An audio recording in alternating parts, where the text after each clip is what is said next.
Welcome to Inc.'s The Founders Project with Alexa Von Tobel. I'm Alexa, the founder of LearnVest, author of New York Times bestselling book, Financially Fearless, and second book, Financially Forward. I'm also the founder and managing partner of Inspired Capital, a venture firm focused on the entrepreneurs of the future.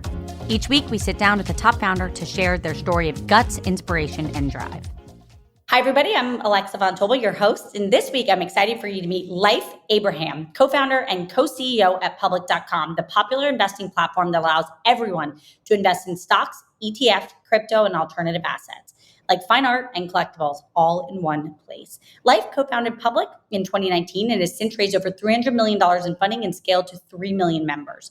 Prior to Public, Leif was co-founder and CEO of &Co, which he grew to become the largest freelancing software company in the world. &Co was acquired by Fiverr in 2018. He also co-founded Pay with a Tweet, a first-of-its-kind social payment system that was acquired by Hans Ventures in 2012.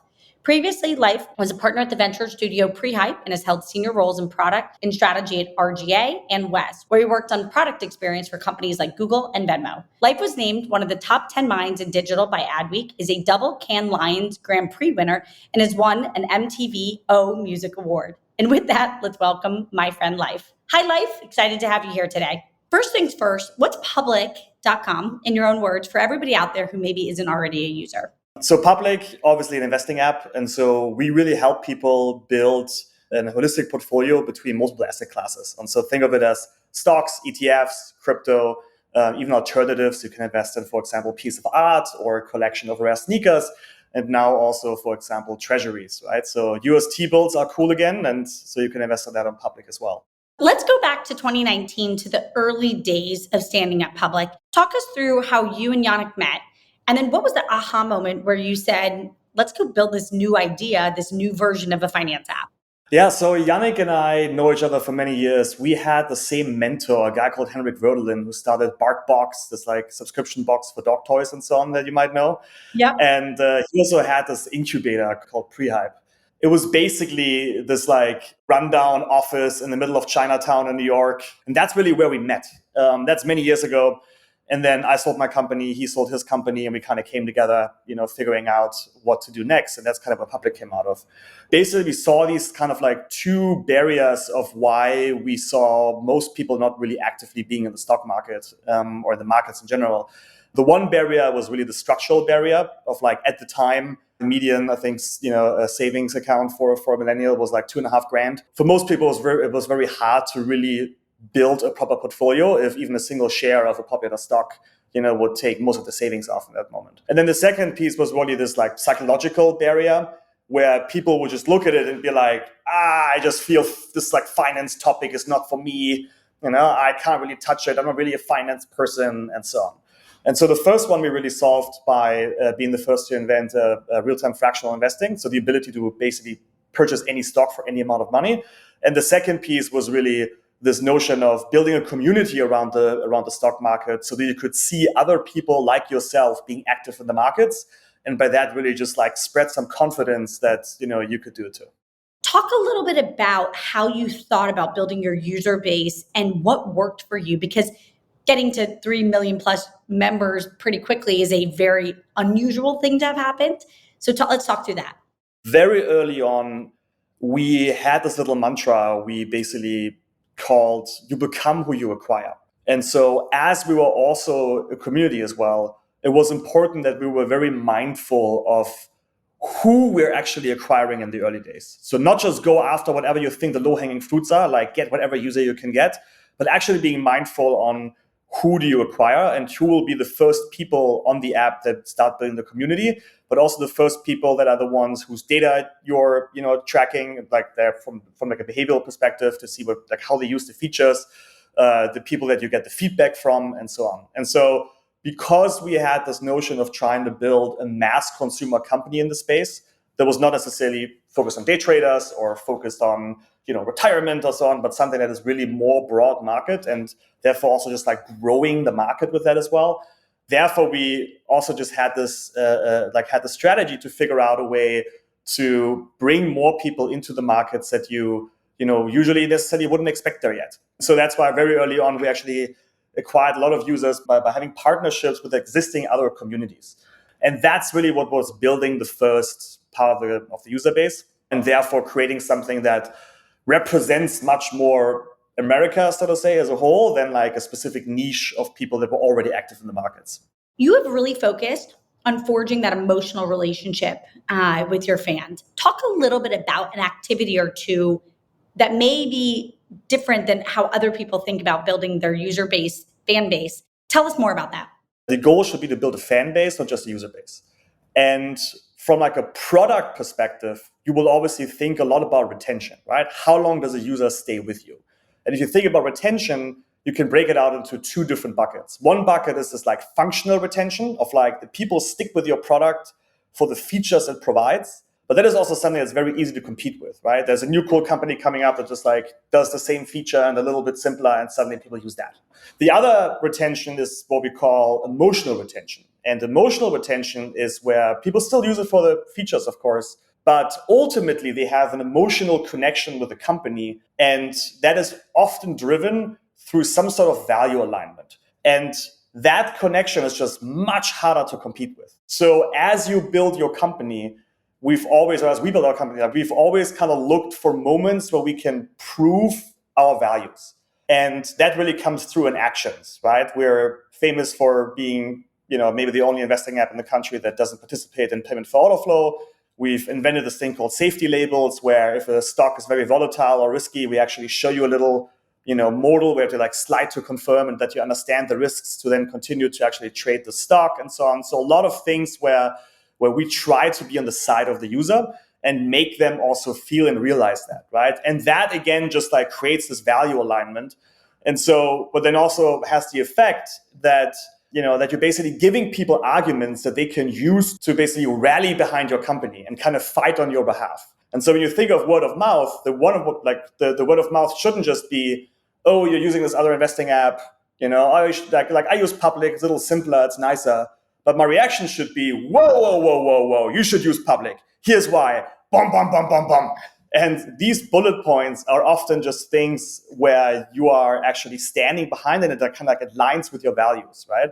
And so it's this little bit this mindset of like users use you for your features and fans will like rally behind you as a company. You guys built the Black Swan playbook. You proactively outlined all the steps that you would take if a major external event happened. It allowed you to be very quick to respond. So first, where did the idea for the Black Swan playbook come up? Why did you decide to prepare that way? And tell us maybe another time or two where that has been incredibly valuable to you. Yeah, so in our business, obviously, because we're an investing app, we are very tied to market events, right? And so in our business, market events happen all the time. That can be small things, can be an IPO, or it can be a stock split.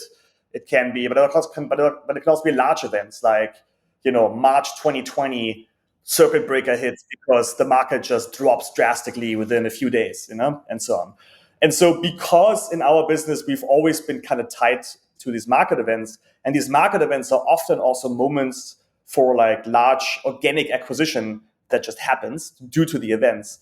That kind of put us in the position to think about, let's be prepared when these things happen because we don't know when they will happen. And therefore that's where this like mindset of this like Black Swan playbook kind of comes from. They can also be smaller things. They don't have to be these like massive, events necessarily. And so it's really for us a sense of trying to predict what type of Black Swan events could happen and then have some sort of preparation for that. A lot of that is often also as simple as just having like some sort of user communications prepped, right? Of like, how do we communicate? Which channels do we communicate? So you have all your stakeholders in the team kind of know what their role plays, even if you don't know how to fill a certain blank box yet in the plan, because the event might be something special that you haven't thought about, but at least the list of things that should happen if something happens. I want to go back to COVID. You launched Public in 2019, and then a huge portion of your growth happened during COVID. Talk us through what you learned and walk us through what that felt like. We got these emails from the board and investors that were basically like Public and COVID, and it was all about like, okay, we just raised some money at that moment. Actually, I think in the beginning of March, we closed a round and then we announced that. And then I think the COVID, the circuit breakers hit like the week after or a few days after or so. The timing was crazy. And then it was obviously first this moment of like, okay, push the brakes, make sure you don't spend the money all, like, let's figure out what's going to happen.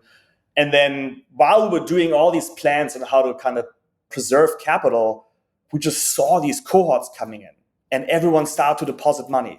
And users just organically just came in. And we realized everyone was just kind of buying the dip in retail investing. And that was really that first moment. And so we very quickly kind of turned that around and we're like, wait a minute, instead of now trying to preserve capital, is it maybe actually a chance for us to raise more? And that's when we actually then pretty shortly after we even closed that round, just like went out and just raised some more money so we can even just double down on that. And then throughout that year, obviously, the stock market was like the only sports arena that was still open because sports were off and so on. And so people that were usually, kind of like rallying behind a sports team needed like new kind of sports teams to kind of get behind. And a lot of the times companies kind of became that. And that's why I think throughout 2020, you just had a lot of kind of social interaction, around the markets. I want to talk a little bit about your recent announcement of Alpha, an investing co-pilot that leverages GPT-4. Let's talk a little bit about where Public is going and what you're excited about, and then talk a little bit about Alpha. Obviously, like if I would know where, all the, AI advancements are going, then, I will let you know when we start a hedge fund tomorrow. But generally speaking, obviously, we find it incredibly fascinating. Also, just the speed that the progress happens right now at. And for us, it's just important that we, are not just sitting on the sidelines, but that we're actually, actively try to use and build with these new, technologies in order to, again, help people be better investors at the end. And so Alpha obviously is like a research assistant, you could call it, that just makes it really fast to access information about companies and markets and get a breakdown on a latest, earnings call, for example. And so the way we've even integrated it was that on each stock page, you can just like kind of like swipe down on each stock to then ask any question about that stock. And just that kind of contextual access we find super, super interesting, right? Like right now, a lot of the kind of AI chat interfaces you see are very like wide and open. You just have a blank box and you start typing.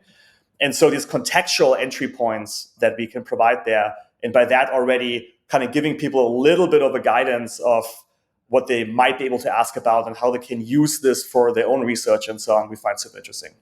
When you think about the future of the wallet, and I'm talking 5 years out, 10 years out, where do you think the future of fintech, of personal finance is heading? Obviously, fintech in general as a category is massive. And it's sometimes a little weird that everything gets kind of that like insurance together with investing, together with, banking and payments all gets thrown into the same kind of pot is maybe sometimes a little bit too broad, I would even argue. In our space of investing, we talk about how we truly believe there's going to be 300 million people with an investing app on the home screen between the US and Europe alone. The closer you get to that reality, the more the markets and all participants around the markets have to adapt to that reality. And so it's not just about, everyone being an investor and everyone having their portfolio, but also the effects that it will have on everyone else and everything else once it is the case or the closer we get to that. And so think of it as CNBC right now is likely not a mainstream business publication. It's still likely too specialized and too sophisticated to really be a mainstream, outlet. And so likely between that and the TikToker on the other end, which is the other extreme, there's a wide spectrum of how business media will likely have to evolve if you suddenly, have everyone being active in the markets to some regard. We have this one project we call Pulse, where we basically help public companies to just like engage with retail investors.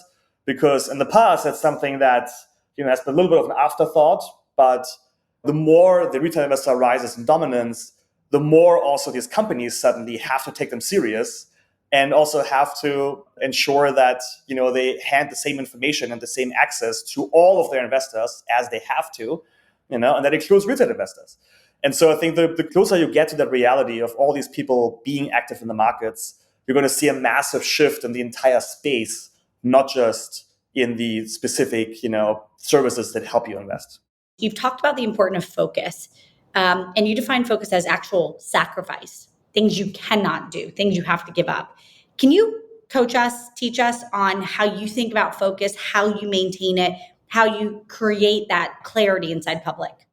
I love this definition of focus, right? Which is basically, focus is not about doing the things that you kind of wouldn't do anyway. Focus is about not doing the things that you really would love doing, right? The ideas where you feel they would be awesome, they would have a great impact on the business and so on, but you're choosing not to do them, not because they're wrong ideas, not because they couldn't have a great impact.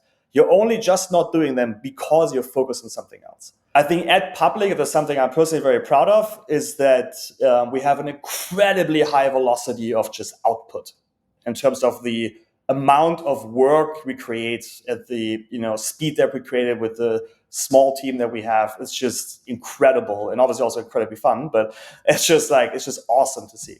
That also means that specifically ideas, we're not lacking ideas.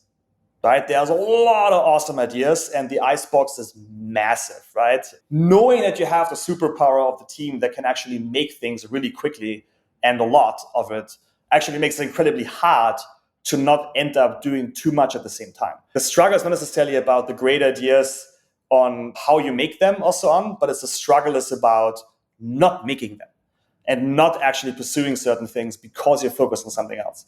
And just focus-wise, I just love it because it's very easy to find all the arguments of why you really should do something, but it's incredibly hard, despite of all those arguments, to say no in order to stay focused. Whenever you talk about scaling teams, in addition to your sort of thought and maniacal focus, I'll call it, you also have a rule, which is that every manager at Public should also be an individual contributor, meaning you also have to touch keys to keyboard, build, work, produce. You can't just manage your people. Give us any of your other people rules. Tell us a bit more about how you think about scaling the team. Company culture has to be about obsession about the work. When you talk about obsession about the work, what comes with that is a love for the craft. And that should not be about obsession about processes or, HR review cycles or the cool social event next door or whatever, but the actual obsession about the work. And I think as a manager, you will get the most respect from the people that report to you if they recognize that you're incredible at your craft. And, and that means likely also, the most inspiring leaders are likely inspiring because they are incredible at their craft.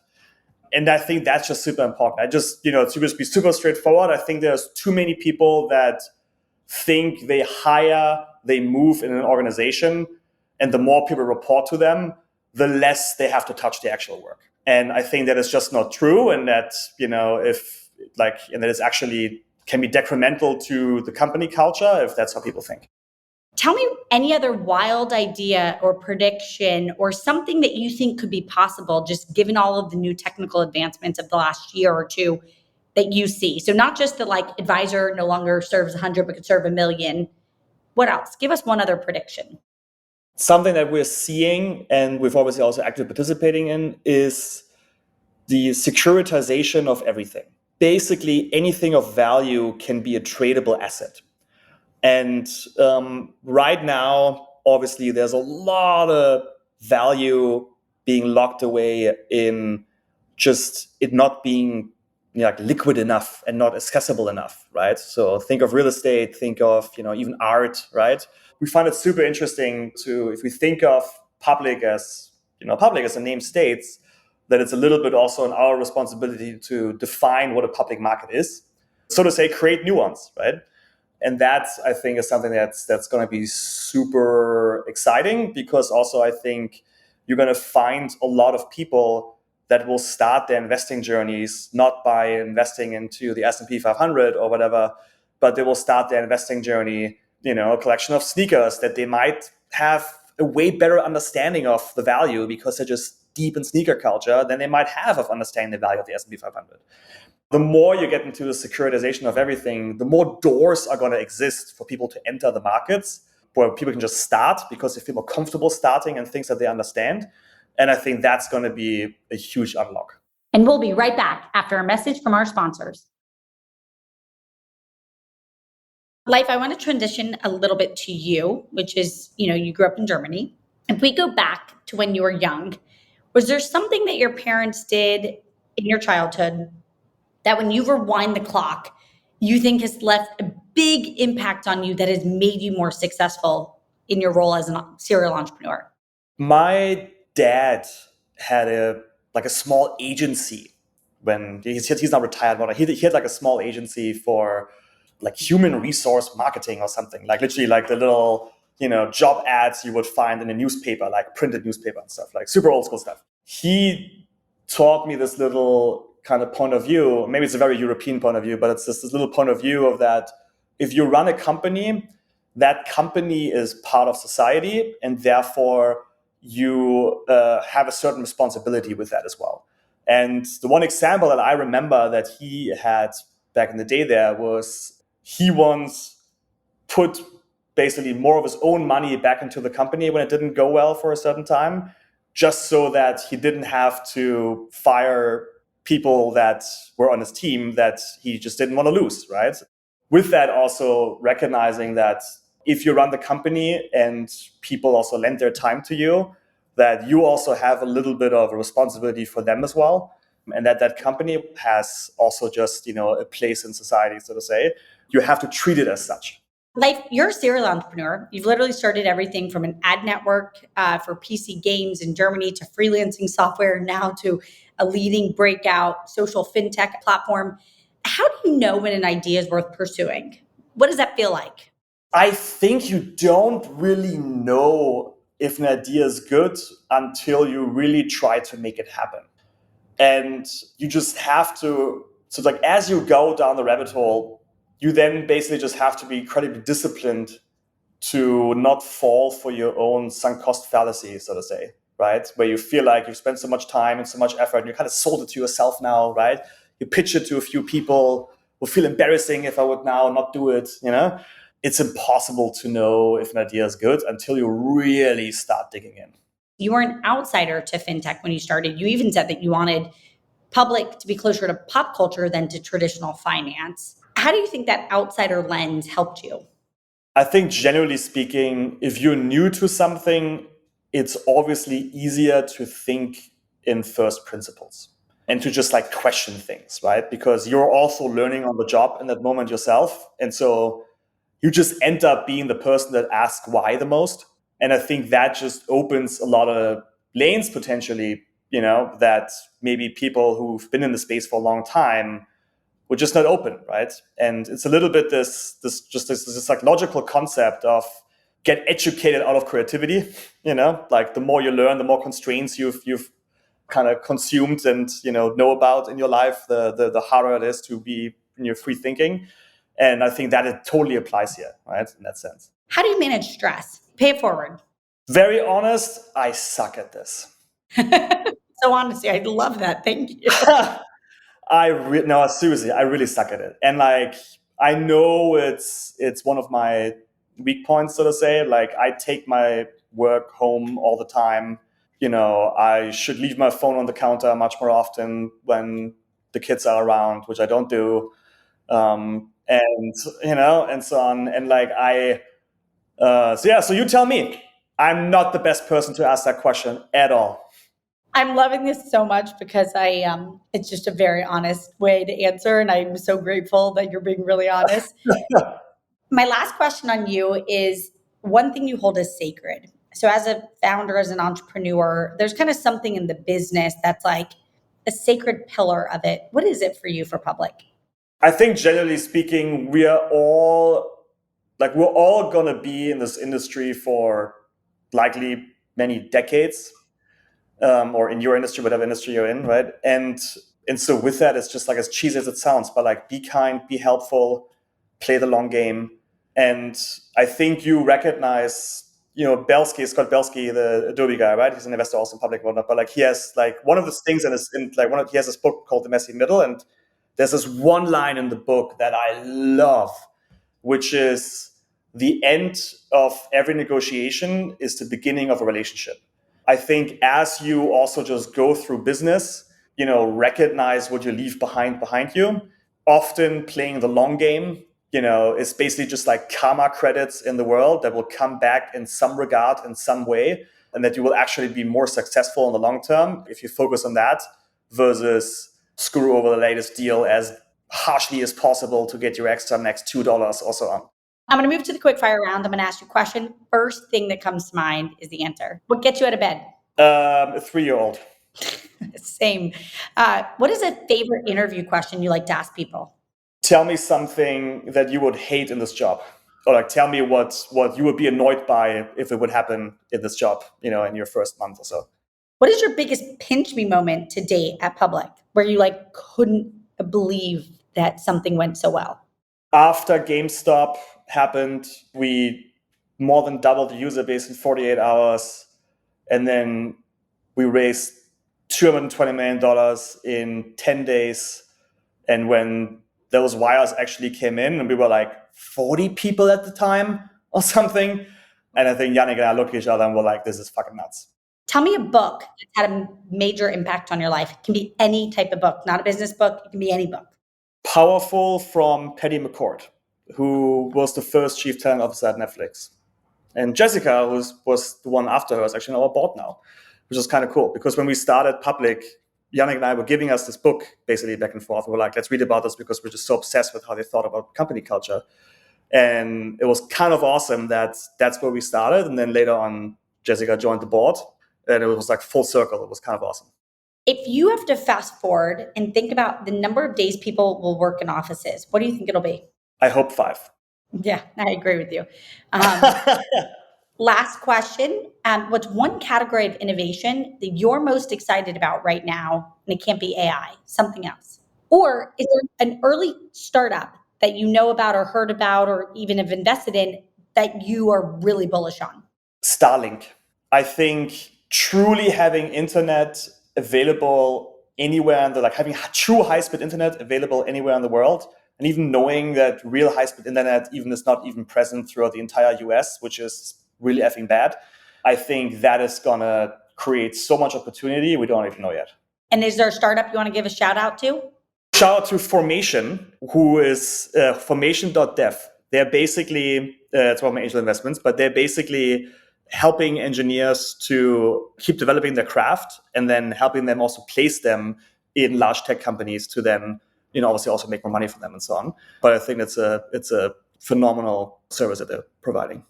Leif, first of all, thank you so much for joining us today. Everybody out there, if you haven't already, please check out public.com or download the app. Become a user. It's incredible. And you can join us next week for Inc. the Founders Project with Alex von Tobel. Leif, you are a really moral, sound leader in a way that I'm so grateful for. And we couldn't be rooting for you more. And we feel like we're in really good hands. And just congratulations on such tremendous success in 4 years. It really is it's rare and it's incredible. Awesome. Thank you so much. Thanks for having me.